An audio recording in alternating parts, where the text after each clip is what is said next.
right, happy Friday. I know that Matt has a date this afternoon, so we will get right to it. Toner's got a really big mouth. He does. I love Toner's big mouth. Okay, I have a couple of things at the top. As most of you know, the Secretary is traveling to northern Haiti on Monday, October 22nd. This is her first trip to the north of Haiti. She will be delivering remarks on a new day in Haiti at the formal opening of the Caracol Industrial Park, which showcases the region's achievements in agribusiness, energy, light manufacturing, tourism, and artisan crafts. She'll also be visiting a nearby housing site, which is under construction, and a recently completed power plant. While there, she'll meet with President Martelly, Prime Minister Lamotte, local officials, and she will be accompanied by Secretary of Labor Hilda Solis. One more, which is to advise that from October 21st to the 31st, so starting on Sunday, the Department of State, partnering with the American Council of Young Political Leaders, will host a 10-day active citizen summit for 60 young leaders age 18 to 35 from across the Middle East and North Africa. They will be doing leadership development workshops, short internships, policy discussions, and various presentations starting in San Francisco, and then they'll do internships either in California, North Carolina, or Utah. Let's go to what's on your minds. Sorry, just on that, the whole thing goes to the 31st? Yes. So it ends with a big Halloween party? I hope so. All Gee. Right. Lebanon, let's start with. One, what do you know, if anything, about this explosion and who it may or may not have targeted, who died? And two, more generally, because I understand, I realize that you probably don't have a huge amount of information about it, given that it just happened. But more broadly, does this raise your concerns about spillover from Syria? Well, first of all, we condemn in strongest terms this apparent act of terrorism that took place today in Beirut's Ashafria neighborhood. There's no justification for such violence. The government of Lebanon is obviously going to have to conduct an investigation, and you are right, Matt, that we do not yet have details either on who the perpetrators were. We do know that our embassy personnel are all accounted for. We also don't have any reports at this stage of American citizens having been victims. We obviously express our heartfelt sympathies for the families and the loved ones of those who were killed and injured, and we stand by the people of Lebanon and renew our commitment to a stable, sovereign, and independent Lebanon. With regard to your... Just before you go to the second part of the question, you condemn this apparent act of terrorism? Well, Is there some, I mean, I'm just curious. It was a car bomb. We have no reason to believe it wasn't terrorism, but obviously the Lebanese... Do you want to change what you said to say we condemn this act of terrorism rather than apparent attack? Well, again, yes, like we condemn this act of terrorism. You are right. There's no justification for the word apparent in this sentence. Okay. All right. And the second part of the question, which is concern about... Sorry, why would you condemn if you're not sure it's terror? If it was some accidental gas explosion, you wouldn't be strongly condemning it. Right. I mean, it was a car bomb. So, but of course there has to be an investigation as to the intent. The second point, which was, does this make you concerned or increase your concerns about spillover from Syria? Well, again, as I said, we don't yet have any information about who the perpetrators are. We have been saying for a number of weeks and, in fact, months now that we've been concerned about increasing tensions inside of Lebanon, particularly sectarian tensions, and tensions as a result of spillover from Syria. But I don't want to prejudge before the Lebanese authorities have had a chance to declare themselves who is responsible here. Sort of related, but slightly different. There was another bomb attack in its time in Bahrain where a policeman was attacked by, the government says a policeman was attacked by protesters with an IED and fire bombs or whatever. What's your comment on that? And they're calling that an act of terrorism. Do you agree that that's the case there? Well, we obviously strongly condemn today's attack with an explosive device that killed one police officer and critically injured another in Bahrain. We extend our sympathies to their families as well.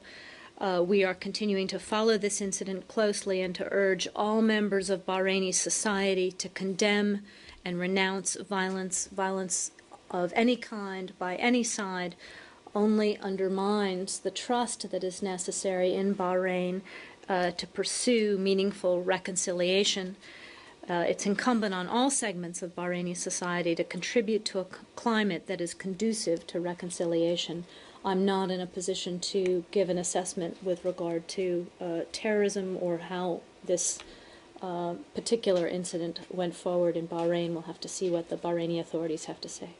Just more broadly on the question of Bahrain, I mean, this building and the Secretary have been pressing them for a good long time now to get this political dialogue up and running, but it seems like it's sort of going nowhere. What more can or should the U.S. do here to help this key ally and home of the Fifth Fleet? Well, you know that we have regularly engaged with the government of Bahrain, including the Secretary's personal engagement. We've had Assistant Secretary Posner out there regularly to talk about national reconciliation. He was there, I believe, at the end of the summer again. Our policy remains the same. Our advocacy, both to the Bahraini government and to groups in opposition, is that they need to follow the recommendations of the Biki Commission and sit down together and work on national reconciliation. That's still the only path forward that we see, and we are encouraging both sides to roll up their sleeves and get to it. Just on this bombing theme, just before you came out here, and you probably don't know about this, there was a report of a bomb going off in a shopping mall in Jordan. Do you know anything about that? I did not have that before coming down. Obviously, if you have comment on that, we'll get back to you.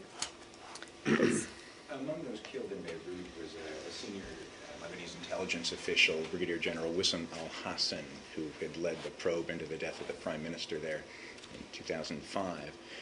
Does that suggest, first of all, can you tell us anything about whether Lebanese intelligence officials are saying that he was a target, whether that suggests pro-Assad forces might indeed be behind that, and therefore that the spillover is really underway? Well, we've seen those press reports with regard to that individual. I'm not in a position to confirm it, nor has it been confirmed to us by Lebanese authorities, so I don't want to get ahead of what we are hearing. Please, go on. Pakistan. Mr. Altaf Hussain, one of the major politicians in Pakistan from London, from MQM, he said that Pakistan has to decide today what kind of Pakistan they want in the future, whether founder of Pakistan, Mr. Jinnah's Pakistan, or Taliban's Pakistan. You have any comments on that?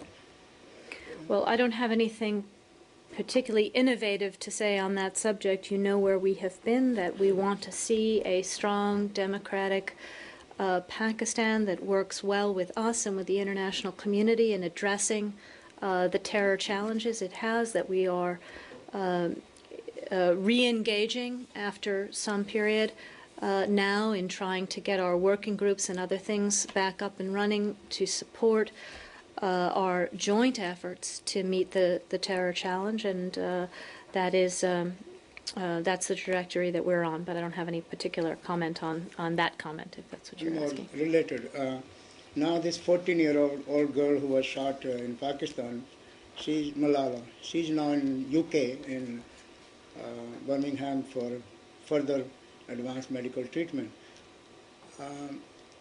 I saw millions of people throughout Pakistan praying for her, innocent people, common people. But I didn't see any comments from any politicians or from any government officials condemning Taliban, or they are just quiet on this issue, the way she was speaking out. But I have not seen anybody from the political system speaking out the way she did. My recollection of this, and you'll need to check but was that President Zardari spoke out the day of or the day after the attack. Let me, though, take this opportunity first to commend the UAE who transported her and the UK who are treating her for those efforts, and to express our continued hopes for her full, speedy recovery. Anything else? Are we finished? No, Catherine. Libya, there are now reports that the CIA station chief in Libya sent a cable 24 hours after the attack in Benghazi saying that it wasn't carried out, that it was carried out by militants. Did that cable ever cross over and reach the State Department, do you know? Well, I think you know, Catherine, that we never talk about intelligence issues from this podium at all, so I'm not in a position to comment on that here today. Wait a second, that's not true. You There talk we about go. intelligence issues when you want to talk about them and when it's in your interest to do so. That's fair. Yeah. And when the intelligence community, when the intelligence community, When the intelligence makes you Release- look good, when the then intelligence- you're willing to talk about it. when the intelligence community releases intelligence information into an unclassified format, please. On Mali, I just wondered if you could respond to the EU statement today that the crisis in Mali poses an imminent threat to Europe, talk of targeted sanctions, and what material support the US might provide a foreign interventionist force. Well, I think you know where we've been on Mali, that we supported the UN Security Council resolution recently passed, which calls for ECOWAS to continue working with the transitional authorities in Bamako to flesh out the elements of a peacekeeping mission. We have expressed our support for that and our willingness to support ECOWAS materially in any way that they are interested in discussing with us or other members of the international community.